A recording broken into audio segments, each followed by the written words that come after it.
finally getting to bake together. Today I'm going to teach you how to make a fresh milled einkorn sandwich loaf. Now this sandwich loaf is the absolute easiest that there is anywhere to make bread. You don't need this bread or anything like that. It's just basically mixing ingredients. The most time consuming thing with this loaf, I mean, it is 2 hours, which is a very quick loaf of bread, especially for freshly milled bread. But it takes me about 2 hours to make it, but that's just because we autolyze the bread, which means you mix the water and the flour, and then you want to let it set for a while so that it can soak in the water, because einkorn it absorbs water very slowly, as does most fresh milled flour.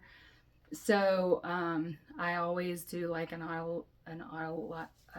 autolyse on it and let it set. Usually, I know different people does different things.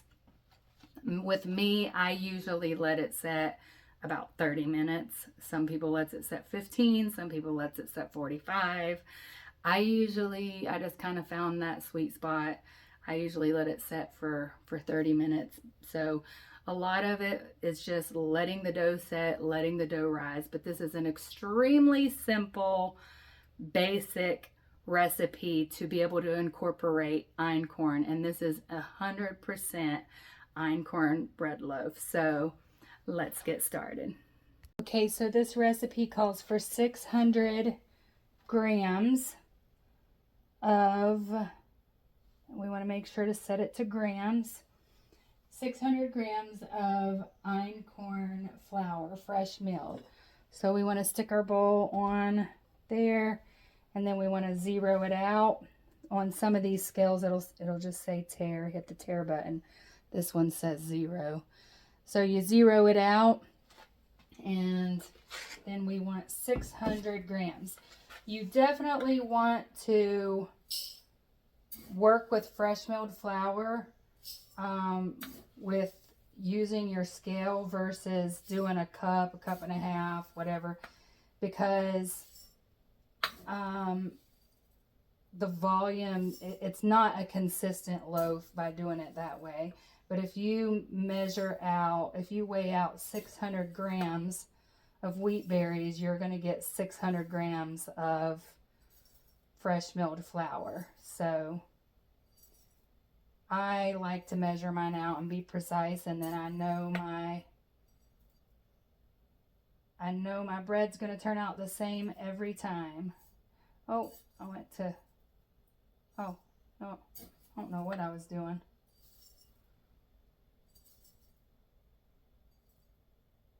Okay, 600.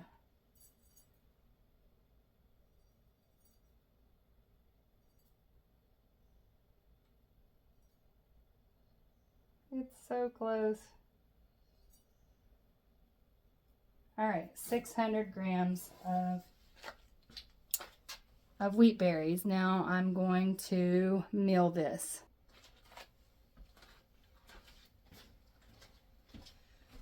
So anytime you are milling flour with a grain mill, or with the one that I have anyways, you want to turn it on before you put in the berries so it doesn't clog it up. Now, if you don't have a stone mill, mine is a stone mill, then you don't have to do that. But with mine, you have to do that. So I'm going to set it so that you can hear them stones grinding a little bit. Get my bowl here.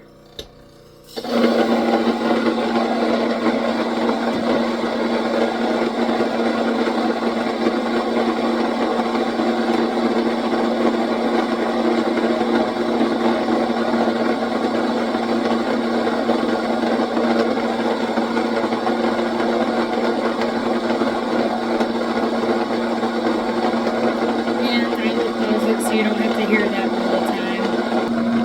And we are almost done with the milling process.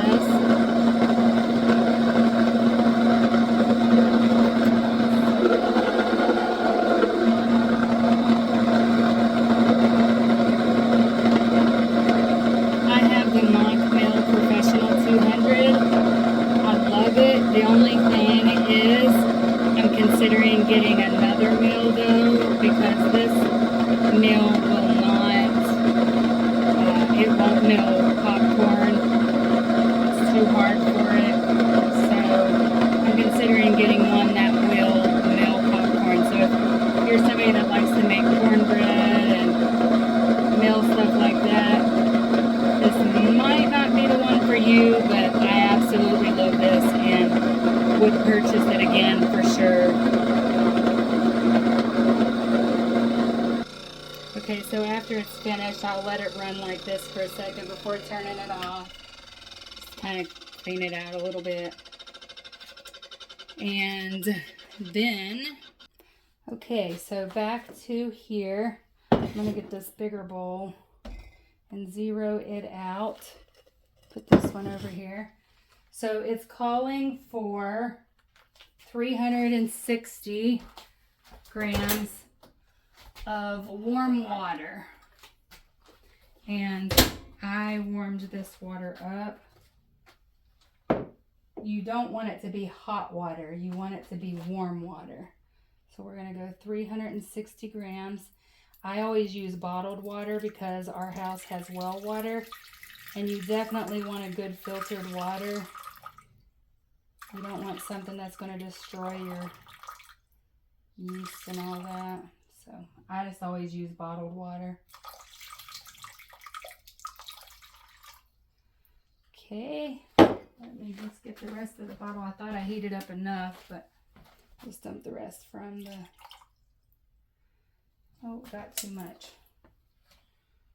So we will, I'll scoop it out.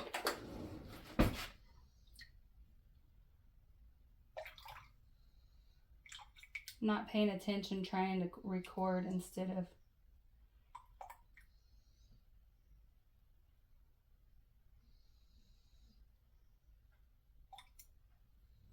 Okay, so zero it back out, and it calls for 56 grams of melted butter or oil. So I usually use butter.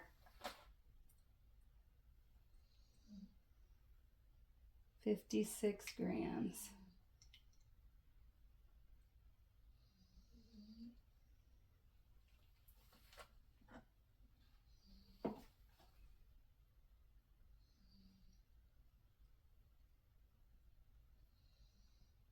All right, there we go. 56 grams. And then 113 grams of honey. So we will zero it out again. And I know I have my honey here.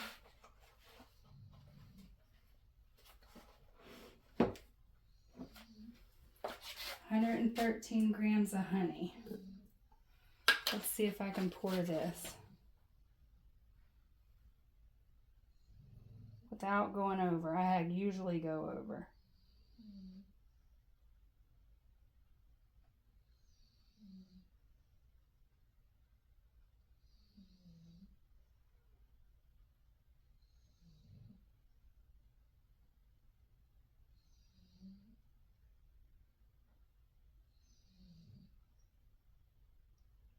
Okay, I went over. It's 116.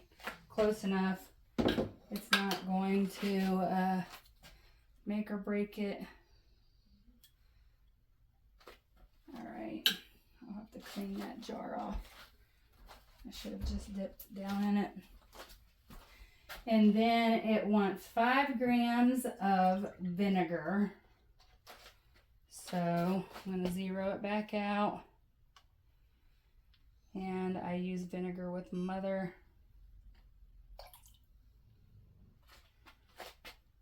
And that didn't even.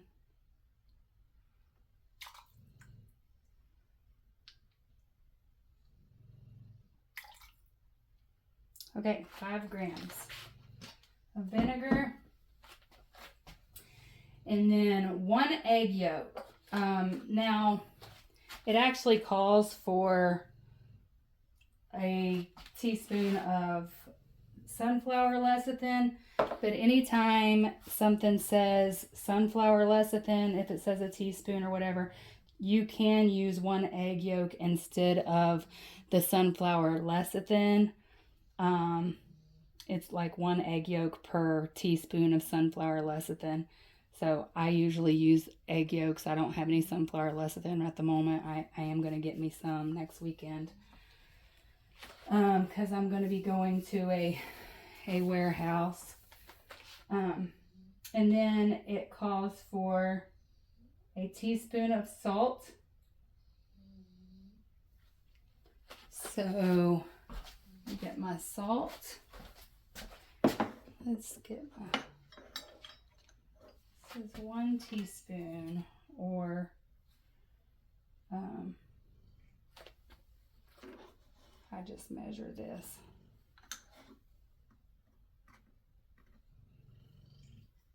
Okay.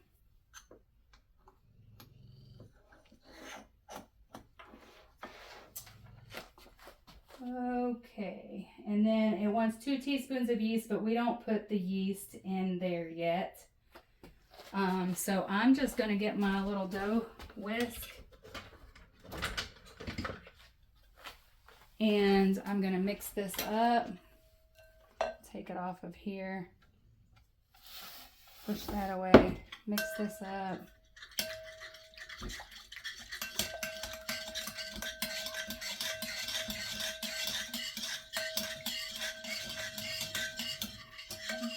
And then I'm just going to add in my fresh milled flour. And I'm just going to stir it until it's combined. So let me lay that up here for a minute. Oh, that might be in the way. Let's put it over here. It's hard to do this and record at the same time because I'm getting in the way of the camera. I just dropped a splash, but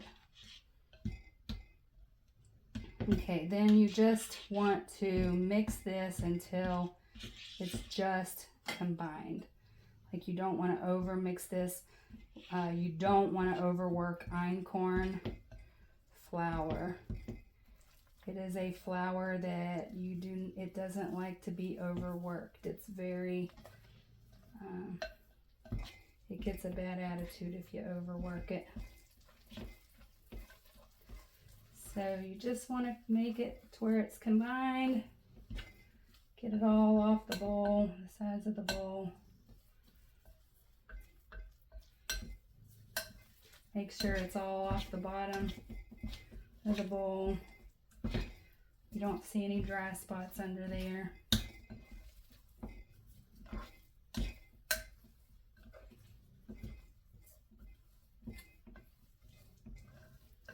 And like I said earlier, it will soak up the water very slowly because it is a fresh milled flour and it is Einkorn. So, okay, it's mixed up, and I'm going to cover this and then do an autolyse, or just let it autolyze for between 15 and 30 minutes. I usually like to do 30 minutes, but sometimes 45 minutes, just whatever. But so I'm going to cover this, and what I usually cover mine with is I have these little, these are made with beeswax here, but I have regular shower caps that I use. I use my shower cap more than anything. Just buy you a plastic shower cap, and let me see, it's right here. My plastic shower cap, my Old Faithful. I use it most of the time. It's the perfect fit. It's easier. Just goes on there. Set a timer for 30 minutes and I will see you then.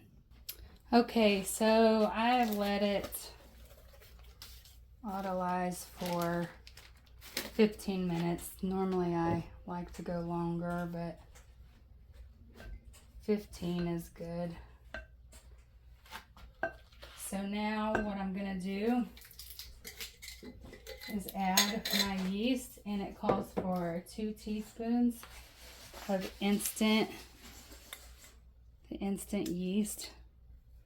I just put mine in a jar, and so I try to put it in kind of evenly, so I'll put it in 1 teaspoon, and then I will kind of mix a little bit, and then I'll put in the other teaspoon.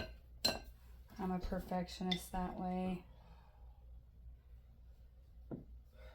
So put it in there, and then I'm just gonna mix it for a couple minutes. I don't even use my stand mixer or anything like that for this recipe. It's just such a simple recipe. But I do mix this for a couple minutes here. And make sure all this yeast is good and incorporated.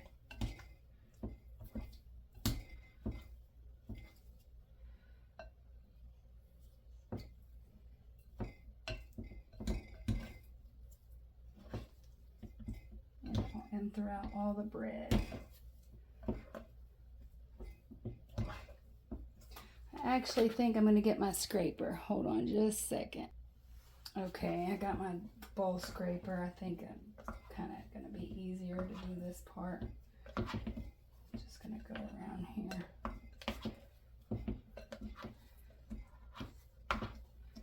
Scraping this around.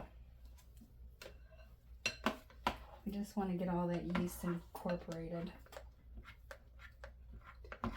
Nothing too extensive.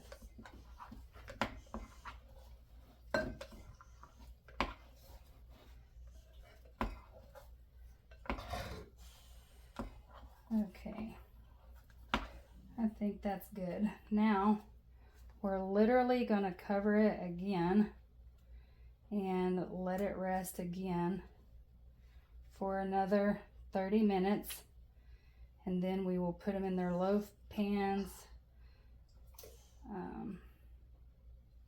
And in their loaf pans, you can put it in a well-oiled loaf pan, or what I like to do is use the unbleached parchment paper and line my loaf pans, and I'll show you that here in a minute when we come back. But I'm going to set a timer for 30 minutes, cover this, let it rest, and we'll fill our loaf pans and continue from there. Okay, so it's been 30 minutes. So I'm going to take that off, and what I like to do here is I like to spray it with a little bit of, this cooking spray is almost done, so just spray some cooking spray, olive oil, cooking spray on it, and then get my dough scraper here, and let's see, I might actually have to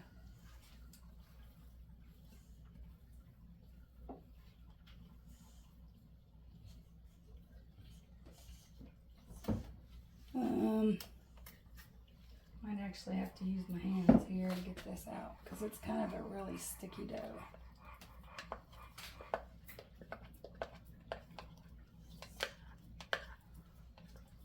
Let's see if I can.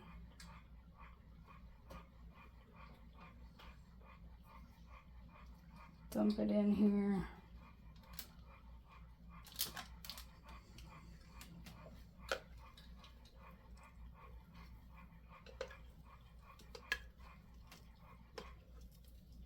Trying to do it and stay out of the way of the camera and all of them things. So let me scrape my bowl here.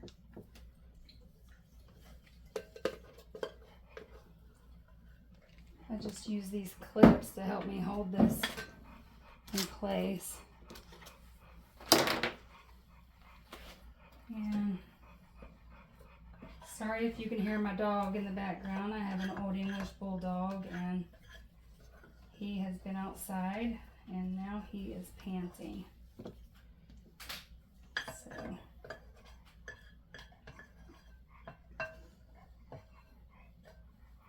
all right, Then you just want to oil your hands and kind of press it down in the loaf. This is a different, this is totally different than all the other loaves I do, because all the other ones we shape them, we do all the things, but Einkorn is different. And so we just don't work a lot with it. We don't fool with it a lot. It doesn't like a lot of being tampered with.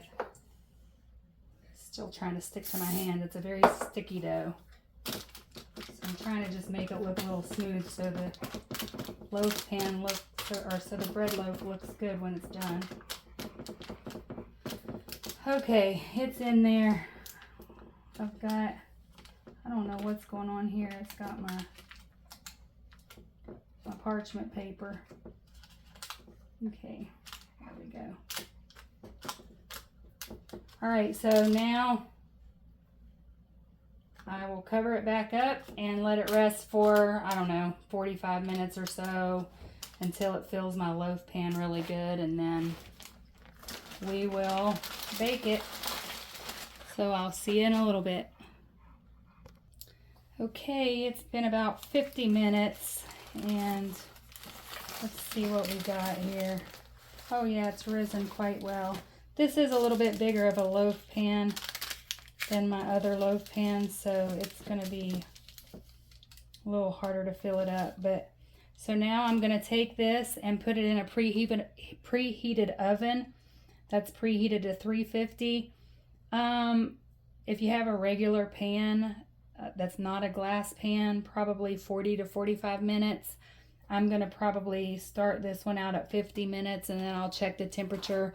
I want it to get at about 205 degrees internally, with it being einkorn, because it's such a wet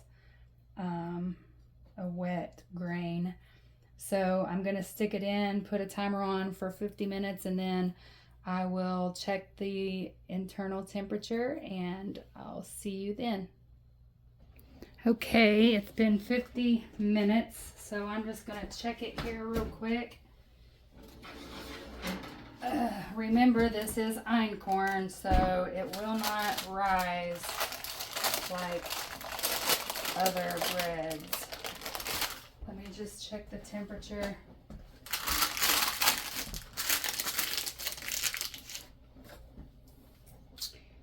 It will rise a little. I think my yeast is getting a little old, and I'm trying to use it. I've got more, but could have got a little bit better of a rise if it wasn't old, but it is good. It will taste good. Just checking the internal temperature.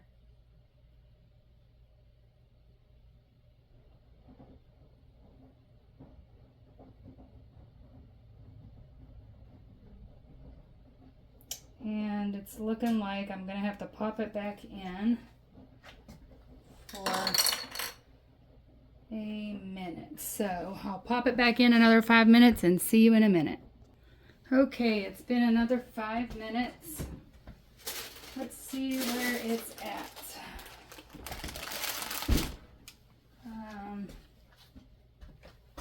Let's check it. Usually it doesn't take long to get up to temperature once it gets to a certain place. But the glass bread pans do make it take longer.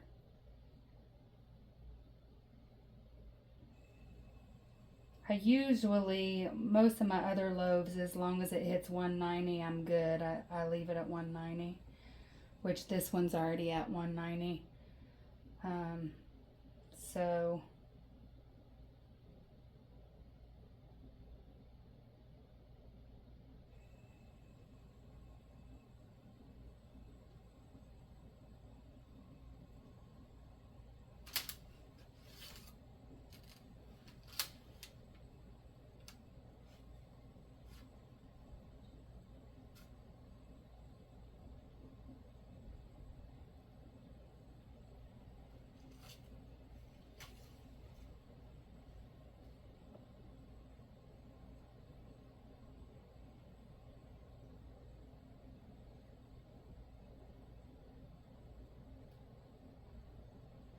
I think this one's going to be real close, so I'm going to call it good because it's still climbing pretty fast.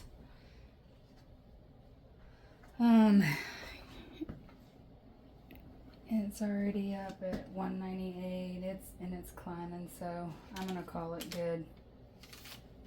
And put that over here. So then I'm just going to brush the top with butter. And I am very generous with the butter. And I'm going to take it out of this, get it off of this parchment paper. And I will see you back here in a little bit to slice into it. I probably won't wait till it fully cools just for the sake of this video and because I got family wanting a piece of bread. So we will see. Okay, I'm breaking all the rules. It's not been cooling very long at all. I'm going to slice into it, and I'll show you my trick for whenever I do slice bread too soon. When you slice it too soon, if you turn it down like that on a cutting board, then it will allow it to continue to cool down properly where it'll still cook the insides, bake the insides properly, and it won't be gummy. So, and here is it's nice, and it's a dense bread, but it is a very, very tasty bread. Okay, just to show you again, here is the bread. It's a denser loaf, but it has an excellent taste and an excellent crumb. It's not real light, it's dense. It's very, very dense bread. It's a moist, dense bread, but it tastes excellent, and I hope you enjoy it. Thank you for following From Scratch with Shannon. I'm Shannon, and I hope you enjoyed this recipe. I hope you enjoyed baking with me tonight. If you try this recipe for yourself, if you wouldn't mind to just leave me a comment on what you think of it, if you like it. Like I said, it is a more dense loaf. It's a very moist and dense loaf of bread, but it is a very tasty bread, and it is extremely healthy. Definitely not my favorite sandwich loaf bread. I like using hard white wheats and Khorasan and all of those for my actual sandwich loaves, and they're light and airy and fluffy and all of that good stuff. But when I'm in a pinch and when my family just needs bread and we need bread fast and my family's craving it because we do love fresh milled bread, then this is my go-to recipe for whenever I just need a fast, good, healthy loaf of bread. This is the one I will make. But my favorite way to incorporate einkorn is actually in the einkorn pancakes. And it's just something that I thought, you know what, I'm going to try it. And I did, and I absolutely, it's the best pancakes I believe I've ever had. And my family all loves the pancakes. So I will be doing that video with you soon and shortly. Something that I didn't mention too whenever I was adding the salt into this recipe is anytime that you're making these fresh milled bread loaves, you don't want to use iodized salt because it will just kind of affect things, and it just does kind of some funky things with your dough and your yeast and stuff. So I use Redmond's real salt, but you can use other good salts, sea salts or whatever, but I just wanted to pop that in there. I do not use iodized salt, and it's probably better not to. But I appreciate you so much. If you're enjoying the content and these videos, if you wouldn't mind to just share this page so that other people can also join, and my passion is to just help people to learn the health and the nutrition, and just to learn how nutritional that this stuff is for us and how it will benefit us. And it's really not that difficult to incorporate in your everyday life. So thanks again for following this page and for supporting this page. I appreciate you all more than words. God bless you, and I hope you have a great night.